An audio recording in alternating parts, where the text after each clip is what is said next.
2-8. We'll see the opening leg in McGurk's leisure. He won't care about the passiveness of that opening exchange. What area of the board anyone specifically enjoys being in? Unless it's 7:55 p.m. on a Saturday night and your name is Jamie Kellin. He's going to get a dart at tops. Finds tops. 1-1-7 goes. Kelling's 3-1 to the good. You may be walking off with a big beaming smile. Because he has 8-8 for the match. And a 4-1 win, which puts him right in the mix. And Shane McGurk, the man who was the bookmaker's favourite to go on and win the night, is in a spotter bobber. Jamie Kelling, a 4-1 victor against Shane McGurk. He gets his campaign off to the perfect start. Rhys Robinson, it'll all be business tonight. You can have a bit of fun 9 games in when you've already won the group, but this is all business and it's a great start for Rhys Robinson. This was a real strength of Johnny Barnes. Give him 3 darts, you didn't know if he was going to take it, but on these sort of low ton combinations, he was popping them out like that. He saves the leg. Johnny Barnes really losing the lie on the 20s. Just hooking across, and Rhys Robinson's got plenty of time here, but he doesn't need it. That is a break of throw now for Rhys Robinson, and he's top firm control of this game as he just checks himself out on the TV there. He was flashy.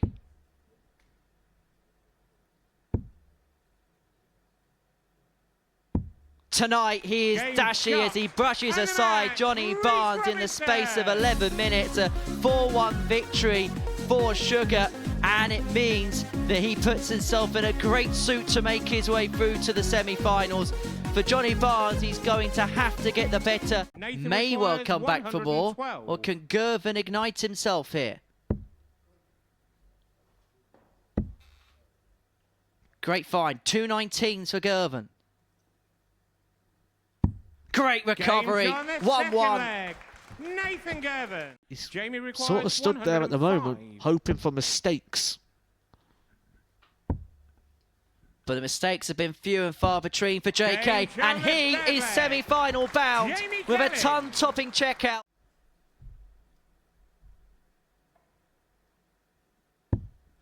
And Kelling breezes through to the semi-finals.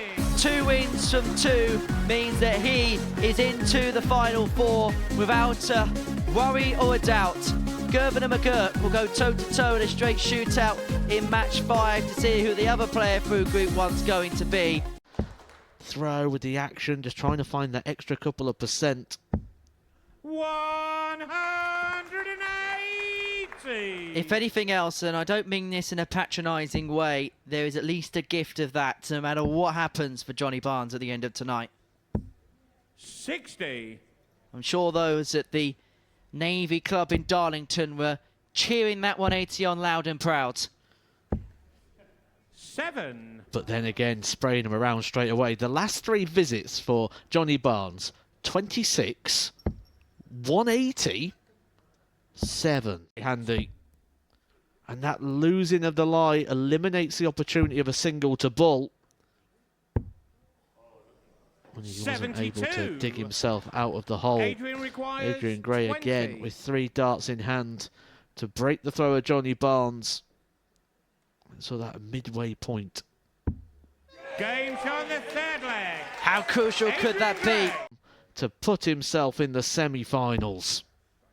Well, this is the perfect way to climb the ladder.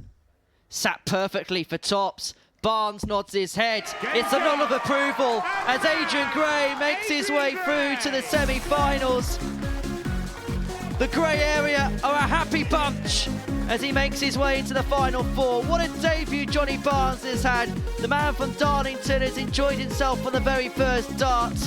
He'll be back at the Navy Club to try and qualify once again. But Adrian Gray's got more darts to throw, not just in the group stages, but now in the semi-finals. Has left himself 3 darts at the double. A polished performance here from Girvan so far. It was punishment of the highest order, finishing of the highest order. To stop Shane McGurk from levelling this game up. And level we are. It's a best of 3 to see who's going through to the semi-finals. Who will get first poke at the 72. And it's going to get 2 at double 12.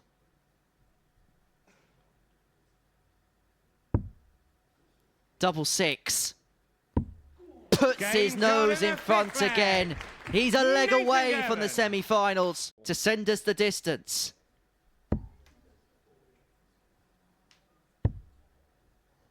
The bullet is the ball that's found, and we go all the way. Join me on a finish, or is Nathan Girvan going to be guaranteed 6? Timing, sheer timing. Nathan requires 164. 164 for the semi-finals. Doesn't go, and it is a straight. And McGurk, it may well just be a dart of the ball. It may be the only chance he gets. Timing again, quality from both players. Both digging deep and finding the big stuff at the right moment. But McGurk should get a match dart. It's going to be a double 5. Absolutely incredible! A maximum followed by a 130 out, and by the skin of his teeth, Shane McGurk is in the semi-finals. Treble for double, it's conventional. And it's sank, and Robinson's back in the match. He returns it to throw. He should be getting 2 more at the double of choice. And tops is found, and it is Reece Robinson who is top of Group 2. He gets the better of Adrian Gray in a last leg decider. He has a bit of banter with the fans that have made their way from Hastings. He is Mr. Must-See. He is the highlight reel, and he is semi-final bound. I think the pair enjoyed that particular battle, and why not? Adrian Gray goes over to his support base. Kelling strikes again. He breaks the throw. He leads 2-0, almost forces the double 16 to go. It does go. 13 darter. But now, Jamie Kelling.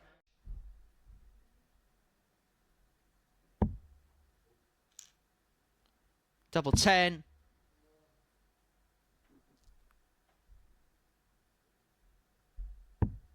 Adrian Gray couldn't look. His head was down. He was just hoping not to hear the call of Adi Mason saying game shot, but it was game shot for Jamie Kelling, who takes a 4-1 victory over Adrian Gray and books his place in the final. He is a game away from returning to Champions Night. For Adrian Gray, it's been a good week. Grimace there from McGurk, who knows you don't get too many opportunities at this stage of a tournament. And he's going to get no more in this leg. I'm not sure what that celebration was, but it was one. But then clawed his way back into the match. He's got 6 and 164. Does he tempt the bullseye? He does tempt the bullseye. He finds the bullseye. Perfectly hammered by McGurk. Finds the flatty. Can he find the double? Well, no matter what the situation, he's found the double. He's riling himself up. Left himself on a similar type finish. It's these moments that dictate a darts match. The flatty again, for tops again. Big find, big leg. And Robinson is up to the task. It's on.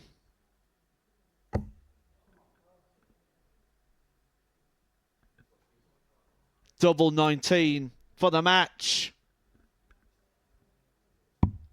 And Reece Robinson is final bound. What an incredible finish to an incredible game. The man from Hull is a match away from retaining a place in Champions Week. For Shane McGurk, he won 14 games in Group A, but when it's come to Saturday night... That seems to be Reece Robinson's night so far. It's a bit all or nothing. Game shot, and he's getting nothing from this leg. Jamie Kelling. Reece requires 123. He could hardly hit a drain in the first leg, and now he's throwing like champagne. Double 12. And that was as Game's on easy the as second 1, leg. 2, 3 Reece for Reece Robinson. Robinson. Should get a dart at least at tops at the end of this. Will get a dart at tops. To the right-hand Game's corner on he the looked at, third leg. and to the right-hand corner he Jamie found. Kelling. Kelling leads 2-1.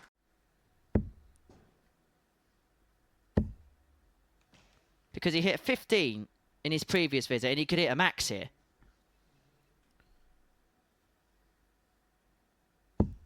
And does. I think if you draft Reece Robinson, Game's on the A mess fourth which he leg. won't be able to get Reece himself out of Robinson. because Robinson levels at 2-2. The game in the week. he will not be getting an opportunity, and he's doing it again. 68. Jamie requires Baffling. 25. It's a final. A final which Game's Jamie on Kelling the is a leg fifth away leg. from winning. Jamie Kelling. He's 501 points away from returning to Champions Week. He's gone tops. He's found it with the second dart. He's found it with the third! Game's on the sixth leg. Reece Maverick Robinson. magnificence from Reece Robinson. Up until the finishing line. He's going to get one dart. At double 16. To book his Champions Week return.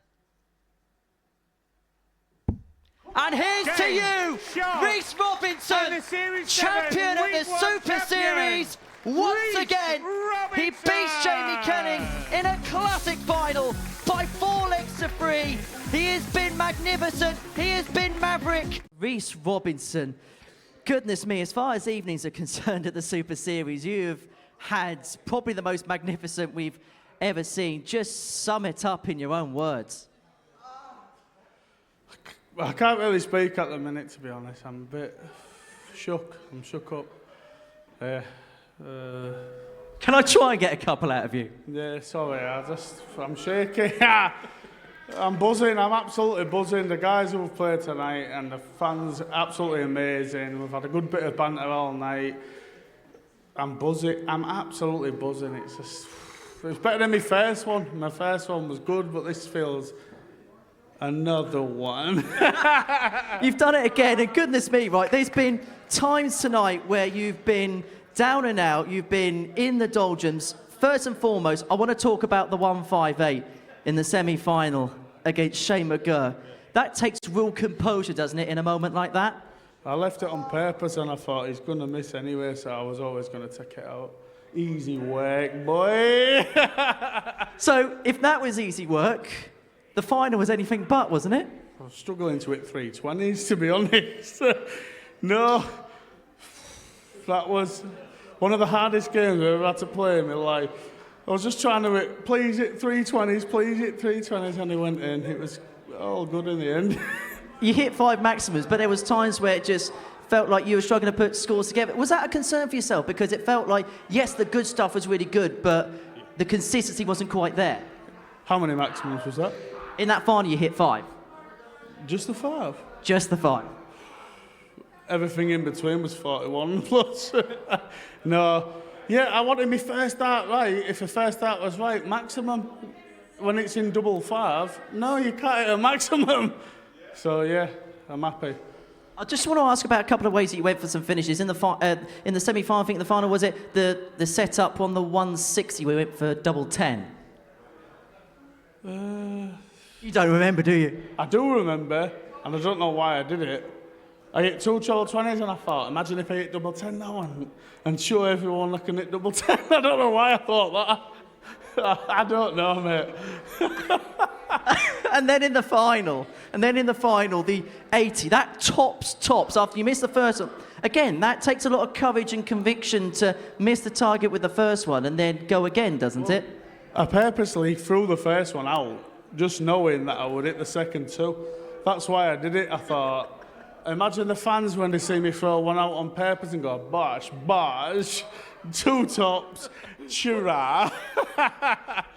And you're back into Champions Week. This is one of the best interviews I've ever done in my life. You're back into Champions Week once again. Now, you've made a little bit of history because we've had a lot of one-time winners, but not many two-time winners. You're just the 13th to do that. What does that say about yourself? Because you're a player that's got so much talent, so much ability, but maybe at times says the title's not come with the ability and the talent you've got. Just a very lucky player, to be honest. Lucky. Everybody else has played bad against me, so I've just fluked it right through to Champions Week again. Is he not here? Look. Is he not here, Luke? I don't know if you heard, he's somewhere else now. He's doing some other bits. He got a world final. Oh, has he been doing other stuff? Yeah, you not heard? Oh, I've not seen him. I don't know where he is. Well, they're going to be... Well, the one thing that you know for a fact is it's definitely going to be you into Champions League. You're the first name through. We're going to let you lift that trophy.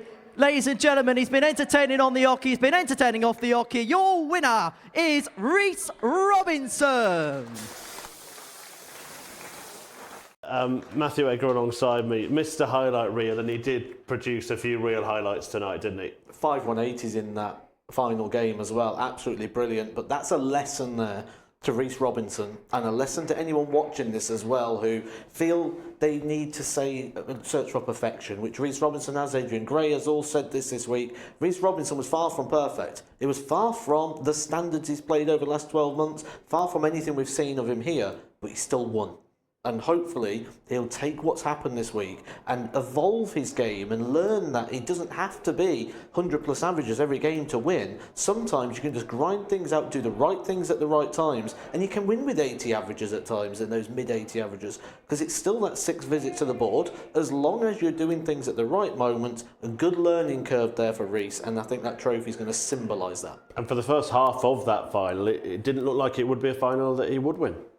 All night. It's never looked like a final he could win. It's looked like Jamie Kelling's night all night through. It was a very, very slow sort of start to the evening. He never really found his best, but 5 180s in a final. And the big thing was the timing of it. When you're against the darts in that last leg shootout, that's when you need one of those 180s, and he found it. Yeah, good to see Adrian Gray there, just giving Rhys a little bit of support behind us.